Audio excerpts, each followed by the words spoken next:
Welcome, everyone, to this panel on safety and inclusivity at the gaming table. I'm so excited to be doing this. We've got an awesome lineup of panelists happening, so why don't we go through one by one, and you gals can just introduce yourselves to the audience, say a bit about who you are, what you're up to, and what kind of play culture you're familiar with. Does this sound okay? Yep. All right. Why don't we start with Sarah?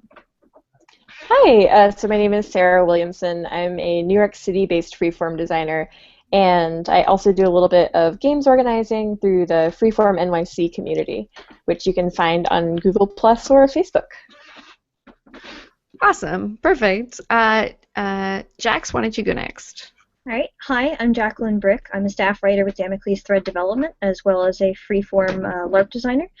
I've currently finished 3 games, all on family trauma and anxiety, and I'm working on a 4th about werewolves settling their differences through ball culture instead of violence, so you can keep a lookout for that in February. Side note, that sounds amazing! And it's great to have you, Jacqueline. And Hannah.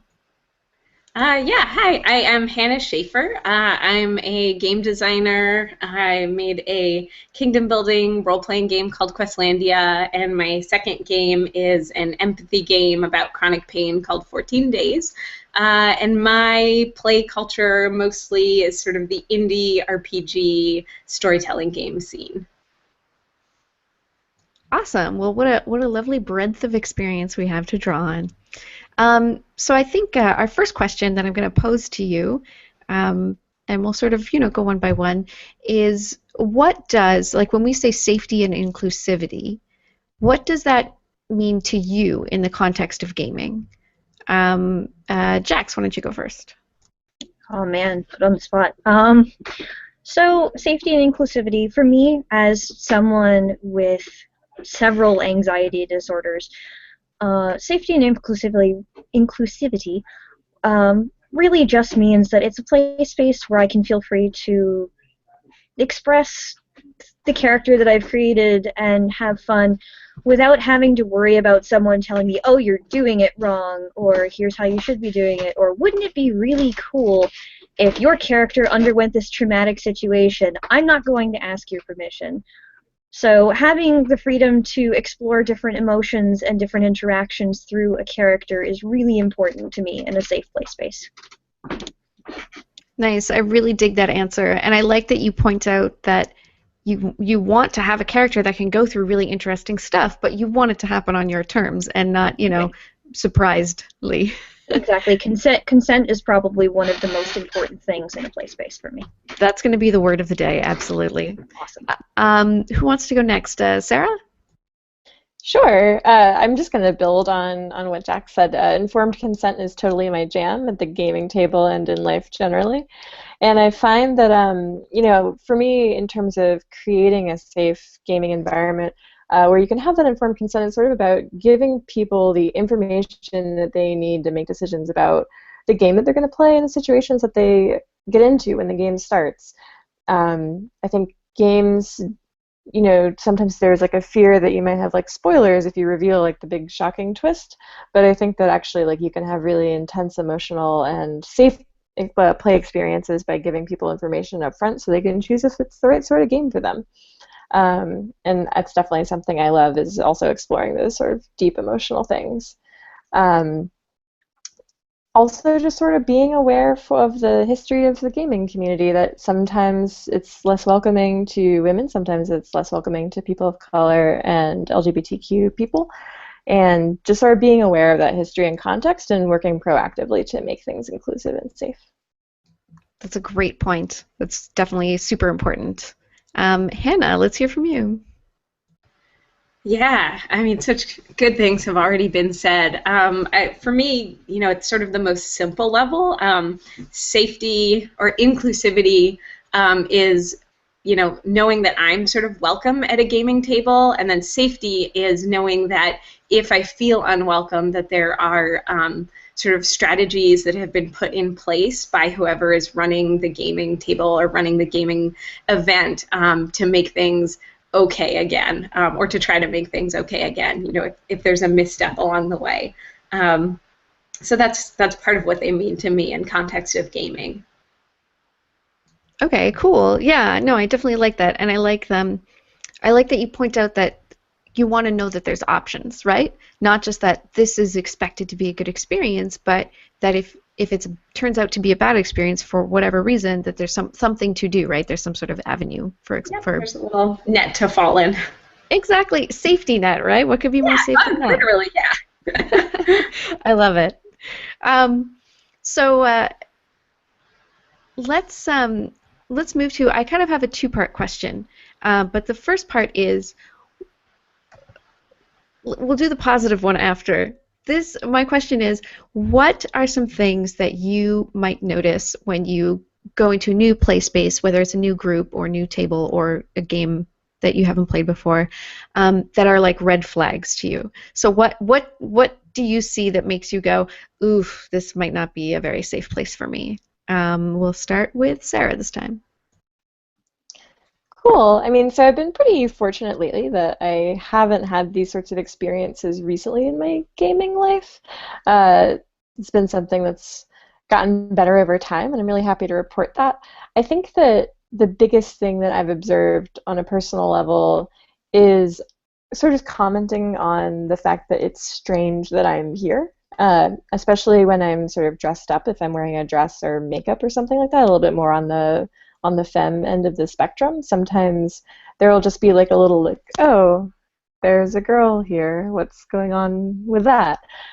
That's off-putting and makes me wonder like, oh, is my gender going to be a thing like for the entire play experience? Am I always going to be sort of like existing in this marked category? I'm not just a gamer. I'm not just like another person who's here to have fun and play a game. I'm like special and different in this way, and that's frustrating. And then also what I've experienced, unfortunately, more frequently of late is sort of paying attention to how people react to my friends who aren't white. That is still a big problem and something that hasn't gotten as much discussion, I think, as this gender issue. And of course, it's intersectional because some of my friends are women of color. And just knowing some of the experiences that they've had, I try to be on the lookout for how people react to them, because it could be that people are more okay with me, but sort of treat some of my friends as, you know, a strange person who's wandered into their midst. Yeah, definitely. And you know, so I think sometimes people try to do that in like a positive way where it's like, oh, it's so nice to have a girl here at the table this week, and it's like, what does that mean? You know, what do I represent right now? Yeah, thanks for bringing that up. That's a great example. Hannah, can we hear from you on this? Sure, yeah. The word girl is often sort of a red flag for me. I'm like a 30-year-old person. And it's one that I still hear fairly often, and it always sort of catches me off guard when, you know, somebody will say, like, no girls allowed, ha ha ha. And I'm like, that's not cool. So that one tends to be a pretty big red flag. Another one that I just heard like this past weekend was I'm not racist but, or sort of like I'm not anything but, like I'm not sexist but, I'm not this but. Usually that, you know, that usually puts me really on edge because I'm sort of watching this person for why they felt the need to qualify that statement with a but. You know, what sort of is actually being said there. So those are a few that I watch for that tend to feel like red flags to me. Yeah, definitely. The I'm not racist but is always a really, really nice like primer. Like, get ready for what I'm about to say next. It's gonna be great. Yeah. Jax, how about you? Yeah, I totally agree with the I'm not racist, but I've had some friends who have pulled it to just sort of put me off guard and then say something totally innocuous and then confuse me. And it's kind of fun when used as a joke in like groups of people you trust, but when you're walking into a new situation and people are like, oh yeah, I'm not anything, but also any GM who starts the game with I specifically plan this to be shocking and horrifying, but I'm not going to tell you why.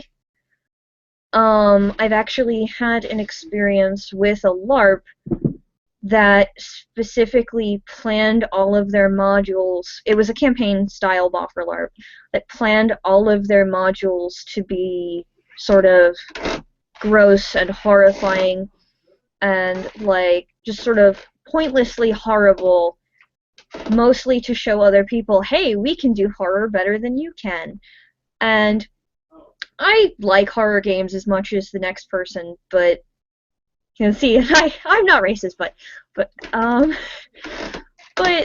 when you're playing a horror game, you really want the story to go somewhere. You want to see why you're failing, or how maybe you can succeed against the forces of darkness. Not, hey, we're going to do an entire mod where everyone's just going to be tortured and you have no way to get out of the situation, which is something that did happen. And I don't know if they're still suffering fallout from it, but they did suffer a lot of fallout because they're like, oh yeah, this is going to be a dark mod, but we're not going to tell you why, so you got to come find out. And to me, that's a major red flag. Yeah, that's really interesting. I hope I'd maybe actually like to talk about horror a bunch, because it's such an interesting genre, and it's a genre that can be done so well. But I know that a lot of people have, like, even people who love horror are like, I love horror, but not like, the oof, yeesh, And I like what you say about the way that a game is advertised, right? That not just that it's going to be really shocking, but that it's going to be a secret why. And instead of making you excited and compelled to find out what that secret is, it's just this feeling of, like, dread of, like, yikes, what is that going to be? Yeah, that's interesting. Sort of on the... Sorry, go on. I actually wanted to talk about that. I think a lot of people sort of confuse what I'll call meta dread for in-character dread. Like, it's totally possible to feel dread in character without feeling dread out of character, if that makes sense. You shouldn't be you shouldn't dread what the GM is going to say next. You should be dreading for your character's life. And there is a difference there, and you don't actually have to go, oh, I'm not going to tell you what's going to happen in this game because then it'll spoil it. You can go, hey, there's going to be some maybe sexual horror themes in this game. If that's not something you're comfortable with, maybe this isn't the game for you. That's a great point of, people can make games about, people can host games about all kinds of stuff, but I like that you want people to know. Let people know what they're getting into. I think that's super important, and that's another theme that we're probably going to see over and over in our answers. My next question is the positive side of that. So what is something that if you are going into a new gaming space, or you're going to a game at somebody's house you've never been to, or you're going to a new con, what are some signs that tell you, oh, this is going to be an okay place, this is going to be a safer place for me? Hannah, let's start with you. Yeah, I mean, one thing that I really like to see at new cons or larger gaming events, like maybe a sort of midway event between a house gaming thing and a con, is maybe a game store gaming event. I really like to see that there's some sort of code of conduct, and that seems to be a phrase that scares some people. So even just like community policies or community norms, whatever you want to call it, just that there's somebody who's facilitating the event that's thinking about how to keep the event safe and inclusive, and has a few sort of fallbacks for what happens if something's not going right for somebody. So those are things that I really like to see, and I tend to feel like I'm, have like a little blanket around me when I see those things. I'm like, oh, okay, cool. Somebody's looking out for the people here. And not that those mean that everything's going to be perfect, but that tends to be a really great first sign. Yeah, that's exactly what I'm talking about, right? Nothing's a guarantee, but some things definitely put you at ease. Sarah, how about you? Yeah, I think adding to that code of conduct, definitely. I also love to see things like X cards on tables, because it's a really visible safety tool that persists even when it's sort of not being used or not being introduced or talked about. And if we're not familiar with the X card, I think we're going to talk more about tools later on, so I'll save it for that. Also, just like seeing a space that's already diverse is a good sign. And then, of course, that's like sometimes a little bit of a chicken and egg problem. If you're trying to work on making your space or your event more diverse, you know, you can't sort of like, you got to start somewhere sometimes. But just when I enter a space and I see that there are a lot of different people from a lot of different backgrounds and races and genders, and that makes me feel like happy and at ease. It's nice to see that. I completely get that. What's that thing called where you enter a room and you immediately start looking to see if there's any other women in it? And then if there is, you're like, oh, okay, yeah. I don't know, like my entire life. I don't know if there's like a term for that. Basically. Jax, how about you? So I totally agree again with the diversity and the code of conduct. Also, something that's not quite as obvious, but a GM who says, hey, especially at a convention game, hey, we're going to take a 5 or 10 minute break in the middle of this. Just someone who isn't going to go, no, if you're playing in my game, you're staying in my game, and you're not, you know, we're going to have no time to cool down or crack jokes or just, you know, kind of release the tension at all. And I realize this is, for example, less feasible in LARPs, but it's much more feasible in tabletop games, and really having a GM who greets you as you come into the room and is like, hey, how you doing? You know, glad to see you're here. What interested you in this? And just the GM getting a feel for their players and seeing their players as people who can burn out is really important. Yeah, that's really cool. I'm also a big fan of the midway break, not only because it is just nice, you know, it's relaxing, you can use the bathroom, it's very practical, but it's a sign, right? It's a sign that the person who's running the game cares about the people who are playing in it.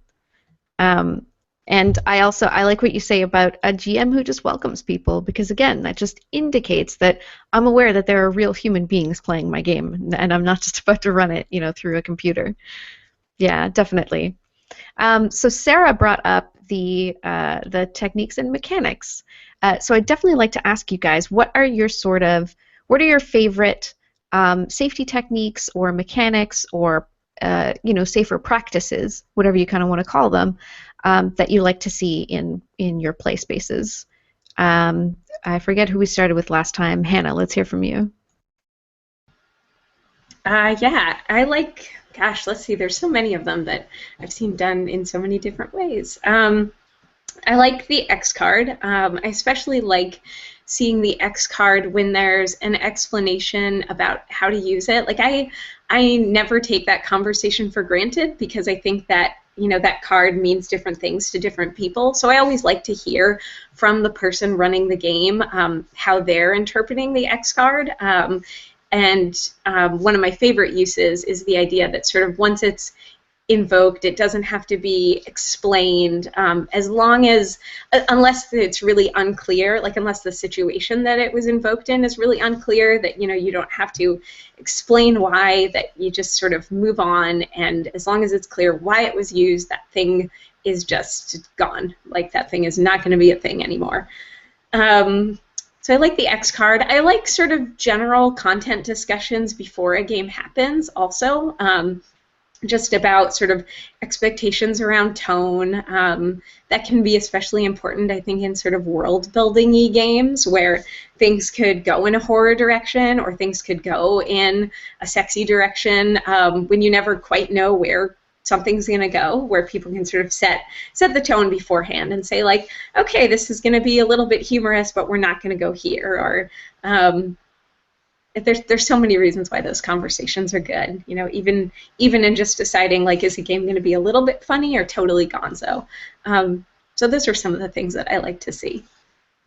Nice. I love, speaking of world building, I love in Microscope, it's baked right into the game that everyone has a list of things that they can say they want to be in the game and a list of things that absolutely must not appear in the game. And that's not really portrayed as a safety mechanic. It's just like a, oh, fun world building, colorful thing, but it really functions as that, right? For those of our listeners or watchers who might not know what the X card is there anyone who wants to explain that? Sara, I feel like you were halfway through explaining it in your last question. Sure, I would be happy to explain it. So the X card is a card that you can make by just taking an index card and drawing an X on it and placing it on the table. And at any point, anyone at the table can either lift or tap or point to the card to just indicate that you would like to X card something. You can also sort of like do this. And what that means is that something just happened in the game that you would prefer not happen in this game. And usually it's pretty obvious what that was. It'll happen like in the middle of sort of a description or a character action or maybe a joke, maybe like an out-of-character joke or comment or something like that. And, it's usually clear. If it's not, you can sort of like ask for clarification or stop to explain. Maybe you want to do that as like an aside. But either way, what you would do is just kind of edit that thing that happened out. I mean, if it was an out-of-character thing, you'd want to apologize, probably. But if it was just like a character description or action, something that was taking place in the fiction of the game, you just edit out and you move on. And the really nice thing about the X card is that it doesn't have to stop the flow of play necessarily. It doesn't have to call attention to the person who's sort of saying like, hey, this is a thing that I'd rather not see in this game. If you don't have the X card at the table, of course, you can always speak up and say, hey, I'm going to interrupt you. Can we not have this thing? But then you have to have that conversation. It can throw the other person off, and it's just a little bit harder. The X card lowers that barrier when if you only have like a few seconds to be thinking like, do I want to actually say something about this thing that's bothering me, or do I want to just try to let it go and deal with it? The X card just makes it easier to do that. And all of my favorite tools are all about sort of like lowering people's inhibitions to speak up for their needs. Yeah, it's definitely very important to recognize that for some people, myself, for example, it's very easy to interrupt people and be like, no, shut it down. But for lots of people, that is not easy. It is not easy to interrupt someone else who's talking. It's not easy for a player to interrupt the GM. There are all kinds of axes of power on which that rests. So, and like you had said earlier, the X card in many ways serves its function before it's even invoked, because it just is a little sign that says, this is a place where your safety and your comfort are important. Yeah, does anyone else have anything they want to add, either Hannah or Jax, about the X card specifically? No, you're good. All right, who else has a mechanic or technique that they'd like to talk about? Go ahead, Jax. So as a LARP designer, cut and break are probably the easiest mechanics for me to throw in. For those of you who don't know what cut and break are, break just means, hey, this scene is getting a little too intense for me, but I want to slow it down and maybe see where it goes. I'm not at my point of I'm not past tolerance, but I like to slow down before I get there. And break is I am past my point of tolerance. Stop the scene. There's a similar mechanic in buffer LARP actually called hold. Which is where if someone gets hurt or someone is in the middle of, for example, a panic attack, or someone just for an out-of-character reason cannot function in a scene, the scene is called to a hold, everybody drops out of character, the person is removed from the scene, and the scene continues. There's also some, Jason Morningstar, I think, is a proponent of the here's the door, which is if for any reason you need to leave, the door's right there, you will not be penalized. So those are all good ones. Also, it's interesting that you brought up the thing from Microscope, because one of my LARPs, Paradise Machine, uses that mechanic as something, as both a world-building tool and a, hey, I'm not really comfortable discussing transphobia, for example, in this game, which actually did happen at a convention game. I had someone state that they didn't want any prejudice against people of non-binary genders, and that worked out pretty well, because once it's in there, you can't very well retcon it out. So, those are some of my favorites. That's excellent. Does anyone else have mechanics or techniques or practices that they'd like to talk about before we go on to the next question? Oh, Sarah, go ahead. I think I do want to expand a little bit on a technique that Jacqueline mentioned, which is the door is always open, because it's probably my favorite. And so one thing that I really like about the door is always open is it's clear from what it says, but also what you say when you're introducing the technique is really important. And so it's the idea that you as a human being in this space, you matter, and all of your needs matter throughout the course of this game. And it kind of takes some of the emphasis away from is this game going to work? Is this game going to keep running? Because when you say the door is always open and you can leave at any time, you can leave if you need to go to the bathroom, you can leave if this game isn't working for you. And that could be because, you know, something is like, you know, affecting you emotionally in a way that is not enjoyable for you as a player. It could be that it's just not working for you as a game and you're not having fun. And your fun matters in addition to the fact that your safety matters. And again, it's just about like lowering that barrier. It's about making people feel comfortable to, you know, say what they want. I think, you know, there's frequently a lot of pressure where people feel like, oh, I don't want to leave this game, I don't want to leave this table, or I don't want to leave this LARP because like that might mean that the game breaks down, or it might mean that the GM or the person running it or the person who wrote it is going to feel bad because like I didn't have a good time. But as a game designer and as someone who runs games and runs events, I would always rather have people feel confident leaving than stick around in something that's just not working for them, even if the reason is like, oh, Sarah, your game's not good, or it's not for me, or whatever. And so just saying like, hey, you can leave, you can go get a sandwich, you can go to the bathroom, you can come back if you want. And also pairing that with, I will be around as the person responsible for this event afterwards if you want to talk about why you left, or if like you need emotional support, like I'm here for you. I think that's why I like that technique a lot. It's something where, you know, I might be in a moment where like I need to cut, but I don't really feel great cutting, and it's just easier to leave. And that feels like when I know that the door is always open, I know that I have the support of the other people involved in making that decision for myself. Yeah, absolutely. I often see that technique paired with just the facilitator saying the people playing the game are more important than the game, which is something that should be so obvious, but when it gets said, I think puts a lot of people at ease, right? Like, don't worry about messing up the game because you're having an anxiety attack or something, you know, like that's more important. Take care of yourself. Yeah, I think that's really important. So we've talked a bunch about things that GMs or facilitators can do to sort of set the tone. I'd like to maybe like pose a question to you about responsibility for safety. I'm someone who feels that the GM or facilitator, if a game has a GM or facilitator, has more responsibility than the other players at the table for the safety and, you know, sort of emotional comfort of their players. But other people would say that it's equally everyone's responsibility. I don't know. Do any three of you have a take on that? All right, Hannah. Oh gosh. You know, I think some of it has to do with sort of understanding maybe like the chain of command at certain events. Like if I know that sometimes at conventions I'll be running a game and somebody will do something that kind of throws me off in the game, and I feel like there's sort of this chain of command where like in that moment it's my job to sort of keep things safe at the table and like sort of use visual cues and verbal cues if I need to let the players around me know that like I recognize what's going on. Like I recognize that there is a challenging player here, or I recognize that there's somebody, you know, that people might feel threatened by this person.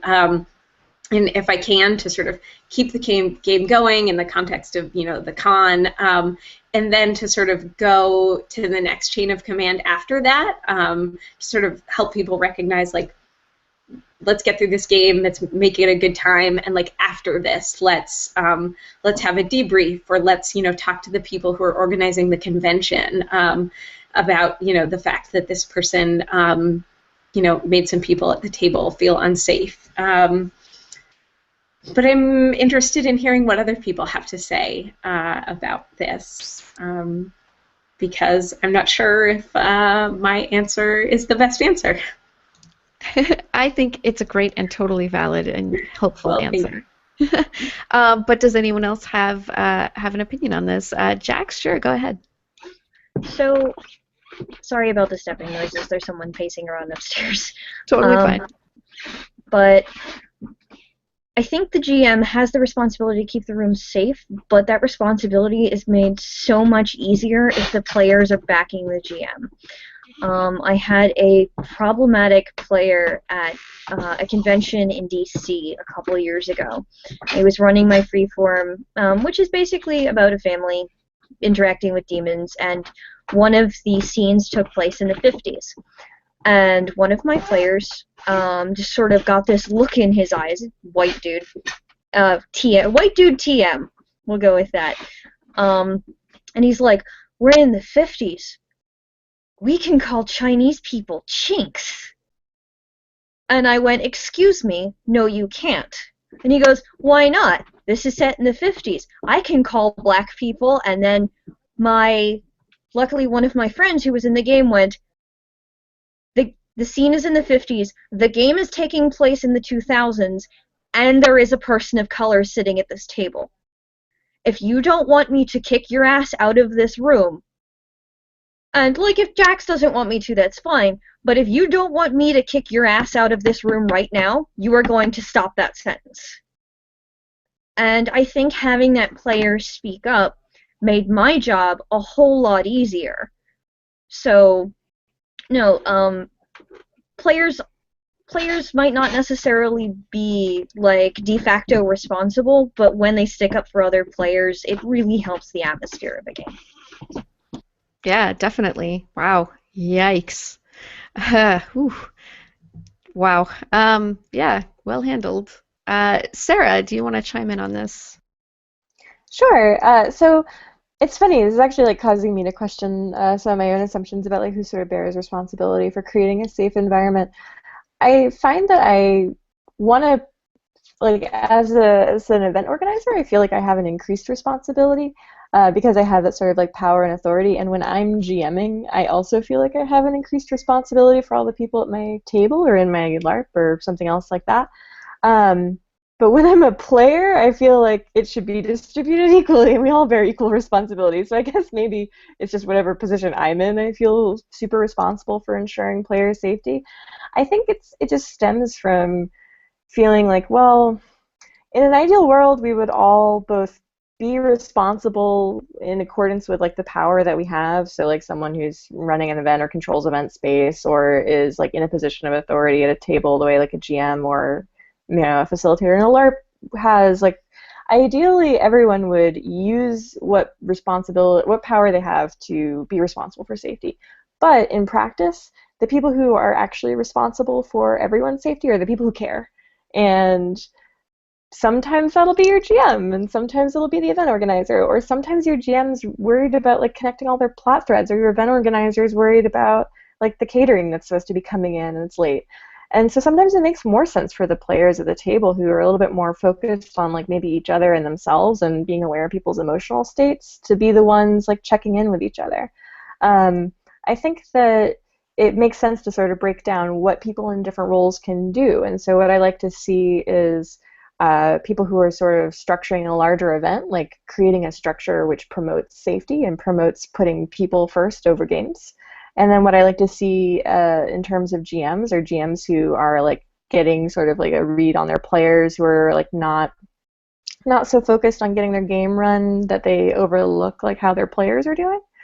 And then I want to see players who are looking out for each other. And I want everyone who feels compelled to take up the mantle of like, I'm going to try to make sure everyone around me is having a good time, to feel empowered to do so and not feel disempowered by like, oh, the GM doesn't seem to think it's a problem. Like that definitely was me in earlier phases of my gaming life before I felt really confident sort of interrupting people and stuff like that. I would be like, well, the GM's in charge. But I don't know, the more I think about it, the more I'm just like, if you feel compelled to take this up, like, more power to you. You should go for it.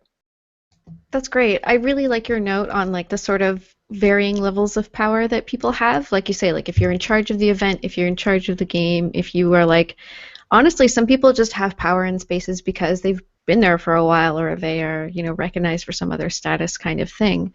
So yeah, no, definitely like a Spider-Man situation where if you've got the power, then maybe consider that some responsibility. Yeah, definitely. I want to remind the folks watching that if you have any questions that you would like to pose to our panelists, feel free to leave a comment in the Google Plus event, and I will make sure that we answer it. Does anyone have any other thing that they want to sort of add on that topic before I move on to the next question? Okay, cool.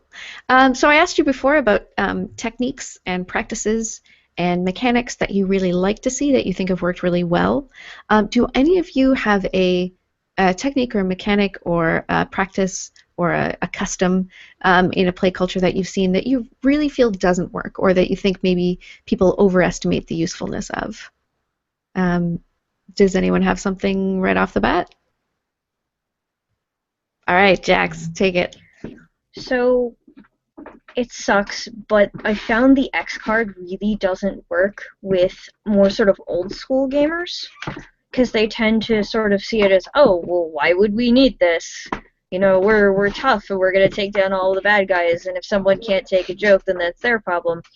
And it's usually less of the latter and more of the former, but like I've had some conversations with friends who really don't like the X card because they think it's been misused, or like I've heard a couple people talk about how an out-of-character conversation about something was interrupted by a use of an X card and how they felt that was inappropriate because it took away from, you know, the sort of gravitas of the X card, I guess. But for for a lot of playstyles it does work, but for some playstyles people just kind of disregard it because, well, why does it need to be here? So I tend to use more cut and break, but No, that's cool. It's a very good perspective. Hannah or Sarah, anything to add? I see. Oh, is Sorry. it okay? Oh, no.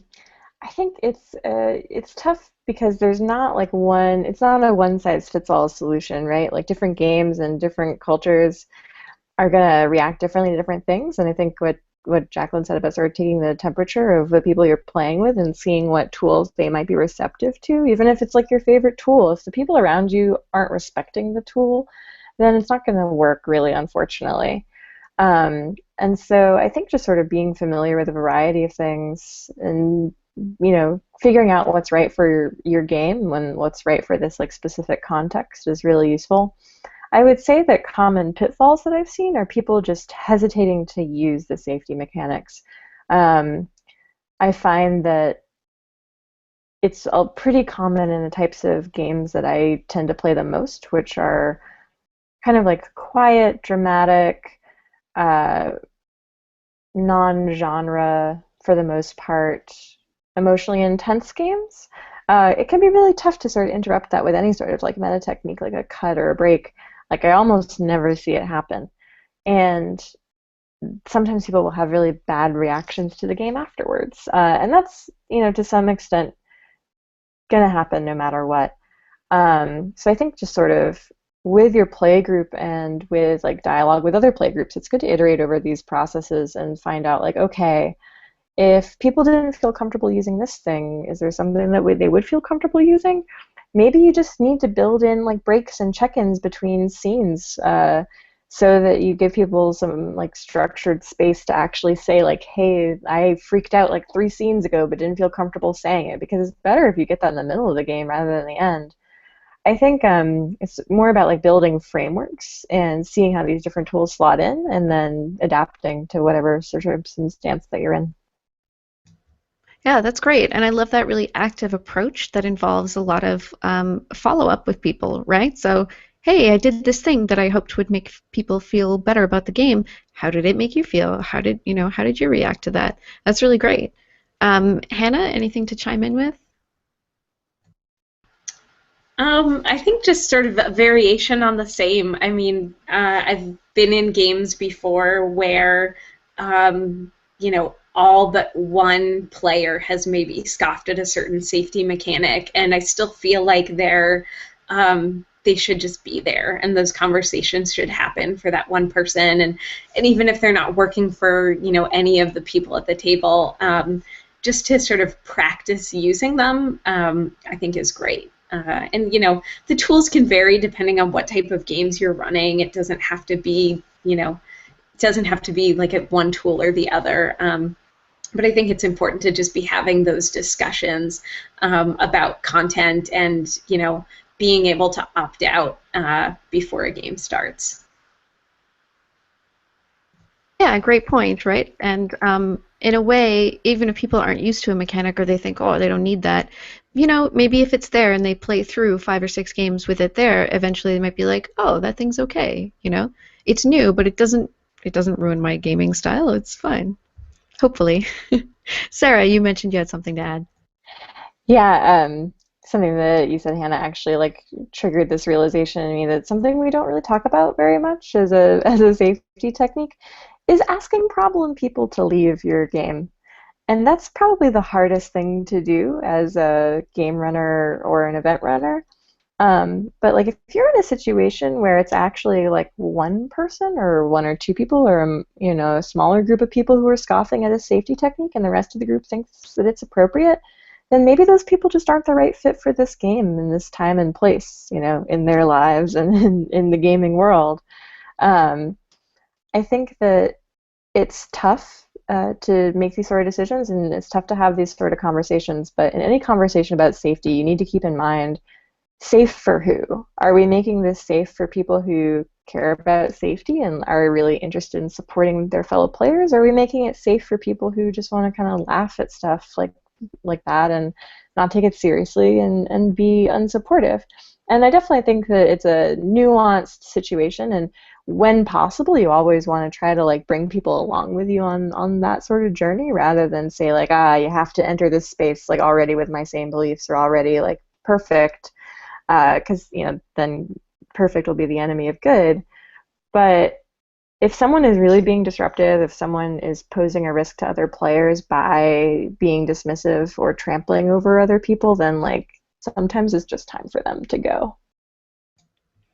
That is a great point. Can we talk about that? Does anyone have any experience with asking someone to leave a game because you don't feel that there's a way for them to engage with it safely? Okay, Jax's hand is going up. Go ahead. So let me tell you about the My Little Pony LARP.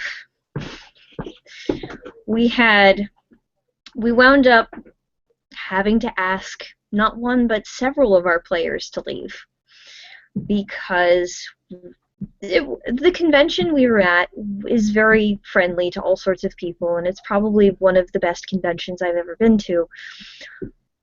But we ran a My Little Pony LARP because it was particularly popular that year, so we got a lot of sort of the very stereotypical bronies, including some people who wanted to declare sexual assault as actions. They scared off actually all of our female players, and would not listen to me as a GM because, of course, my opinion didn't matter. What the hell did I know about the show anyway? So, like, I'm not proud of it, but I did have to go to one of our larger male GMs and go, hey, this person is making people feel unsafe. And they're like, oh, you know, maybe it's not a huge issue, maybe they just had to leave because lunch. And then said larger GM had to run a scene for that person. And then they came back and went, this person has to leave. Thank you for letting me know. So we had to kick out 3 people, and it's kind of hard to kick out people at that con because it's very much, again, a culture of like, hey, we're all nerds, it's awesome. But we were actually able to get support from the Dorsai regulars, who are sort of like a traveling security group who do security for cons, and they were wonderful about it. And those players didn't come back, which is good. And it also, oddly enough, upped our player count because people were like, oh, they kicked out someone who made us feel unsafe. We'll go play in all their games, why not? So in the long run, it really was better for us that we were just kind of willing to look these guys in the eye and go, no, you can't do that here, sorry. Yeah, it's a tough call, but it sounds like in that case it was definitely the right decision. Hannah or Sarah? Give me a little sign. Oh, Hannah, go ahead. Am I cutting you off here, Sarah? Okay. So this was sort of a situation at a community. I ran a community game night for a number of years with like a collective, sort of a gaming collective. And we had sort of a casual code of conduct on the wall that had just been posted there for years, which ended up really sort of saving our bacon. And this is like a sad story to tell. But there was somebody who was coming to the community game night who was a neuroatypical person who just sort of couldn't find their place socially, and is somebody who I desperately hope that place is out there for them, but was, you know, without sort of knowing it, was cruel to other people, was constantly talking over other people, was scaring people, you know, would sort of talk about a rule for 10 minutes and just halted games and halted social experiences every step of the way. And we had sort of a, you know, kind of, well, we had a policy on the wall. We had a policy that sort of said, like, here are the ways that, like, here's what defines this safe space. Like, here's what you have to be doing to help people feel safe here. And, like, here's what happens if you can't, like, follow this policy. We'll talk to you once, and then we'll talk to you again, and after the third time, you're out. And we ended up having to, you know, we printed out the policy, we gave the person a copy of the policy, and we had the conversation once, and then twice, and then 3 times. And it was, in this case, you know, this is, like, different than a con where everything happens so quickly. Like, this was a conversation that happened over the course of months, and we had massive community meetings about it, and it was incredibly emotional, because everybody wanted, you know, everybody knew that this person was sort of trying the best with what they had, but what they had wasn't something that matched, something that could keep the community at large safe. So it's really challenging, and it's something that I think about a lot, and it sort of caused me to adjust my idea of safe space, because, you know, that the space that was safe for that person wasn't safe for the majority of people there, and it busts open the whole idea that there is really a safe space. So I feel like, you know, safe space is how you've defined safe space in your community policy, and that's why I keep sort of coming back to community policies again and again, because I feel like they're really important to help people define just what a space looks like, if that makes sense. No, totally. Thank you so much for sharing that experience. It sounded Sure. like a real challenge. Sure. But yeah, no, I love the fact that, you know, a harassment policy or a code of conduct or whatever isn't just a list of things you can't do. It's a list of, like, here's what we're going to do if you do these things, and here's the way that you can stay in the space. And, like, yeah, people just kind of have to respect that or not. Sarah, please go ahead. Yeah, so I've been fairly fortunate in that I've found that most of my sort of problematic interactions with people have been able to be headed off by those sorts of conversations, like exactly what Hannah mentioned, and unfortunately, like, you know, it doesn't work all the time. But I find that if you go into one of those interactions knowing that it's okay to ask someone to leave if it doesn't work out, then talking to them and asking them to change their behavior first kind of, like, gets a little bit less scary. And so it just so happens that it's, like, lucked out that way for me, where I've been able to head off things sort of before they got to that point where, like, the behavior wasn't severe enough that it needed, like, that immediate severe, like, okay, you just need to go. But just sort of, like, knowing that that's a thing that I'm allowed to do, like, as a player or as an organizer, feels, like, very empowering. Yeah, hugely. Yeah, Jacqueline, please go ahead. Yeah, no, just based on the things Hannah and Sarah said, it's really important to have that community there who will back you to the wall and be like, no, understand why you had to do that. Because if you don't have that, then, you know, you're gonna feel like the bad guy every time. So, I mean, they're just the importance of community and keeping other people safe is it's not just the one person's responsibility. Yeah, absolutely. And having a community where the norm is we care about people's safety. We're getting close to time, and we do have a question from one of our viewers. Dave Bernazzi asks, He says, would you feel more, less, or equally safe with online gaming versus safe face-to-face? And I'd like to add to his question, do you feel that the sort of the techniques or best practices for safety are different in face-to-face versus online gaming? I don't know how much experience the three of you have. Is there anyone who wants to start? All right, Sarah. So in addition to like lots of LARPs, I also have like almost all of my tabletop experience for the last like couple of years outside of conventions has been online games, and it's a really good, interesting question.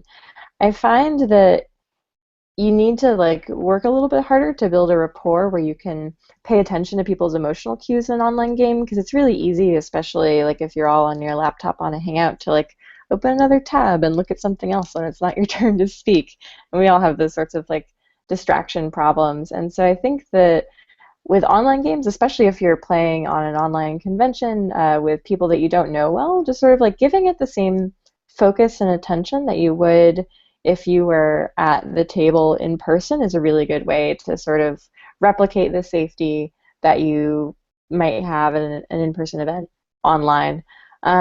And as far as like if it makes me feel more or less safe as a baseline, that's kind of tough. I mean, in some ways, it's easier to extricate myself from a problematic situation online because it's like, oh, click a button, I'm out of there. But at the same time, that means that I don't have any other people who I like went through that experience with on hand to debrief with. You know, it might be like I have to like G-chat one of my friends or the GM or like someone who wasn't there to just talk about it later, versus like I could actually like grab someone and be like, whoa, what just happened was not okay, let's talk about it. So there are like pros and cons, trade-offs. Yeah, definitely. I like your note about debrief. We should have totally been talking about debrief this entire panel. Anyone else, Jax? So I mostly agree with what Sarah said. I don't think it's really a question of feeling more or less safe. It's just sort of differently safe. Like, again, you can click a button instead of physically having to leave a room, and you're slightly more detached from the situation, so it is easier to leave. But I don't know, it's just there are different ways to harass people about it online versus, harass people and make them feel bad online versus, harass people and make them feel bad in person. And you can block people online, you can lock them out of a hotel room in person, but there's a lot of different techniques, and I like doing both. But sort of the, hey, I'm feeling uncomfortable remains the same, and you have to learn how to deal with it in both situations. Yeah, definitely. Hannah? Yeah, I mean, I think for me, some of it just comes down to sort of knowing knowing who my community is. I think sort of in a tightly knit G+ group, I'm probably going to be feeling pretty laid back. And then if I was venturing into playing a game on Reddit, in a subreddit, I might be feeling like, I don't know, putting a sort of a different type of armor on. So, in that case, I think I'd be more inclined, I would feel more comfortable at a con. So I think, when it comes to sort of online gaming, it's a matter of community and who I know, and if I already know that they have, certain safety techniques in place. And then in person, I guess, in person the same questions apply.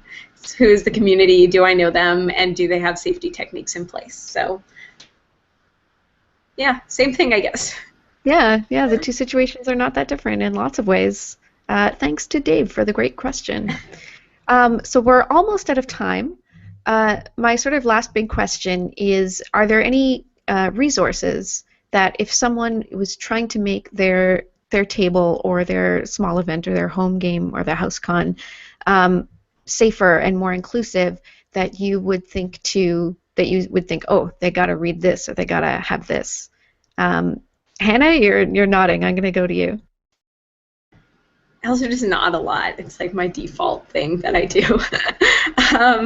I mean, I guess I've sort of talked the whole evening about content, or about like community policies and content policies.